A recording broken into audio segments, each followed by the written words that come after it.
ભારતીય હવામાન વિભાગ આઈએમડીએ આ વર્ષના શિયાળાને લઈને મોટી ચેતવણી જાહેર કરી છે। આઈએમડી મુજબ આ શિયાળાની સિઝન લાંબી ચાલશે અને ઉત્તર તેમજ મધ્ય ભારતમાં સરેરાશ કરતાં વધુ કાતિલ ઠંડી પડશે।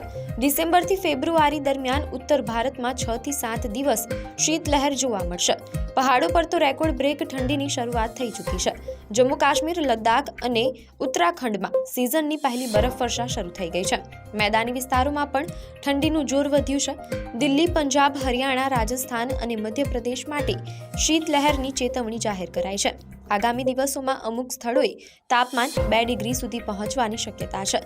બીજી તરફ દક્ષિણ ભારતમાં ચક્રવાત દિત્વાની અસર હેઠળ ચેન્નાઈ, કાંચીપુરમ અને તિરુવલ્લુર સહિત અનેક જિલ્લાઓમાં ભારે વરસાદ વરસી રહ્યો છે।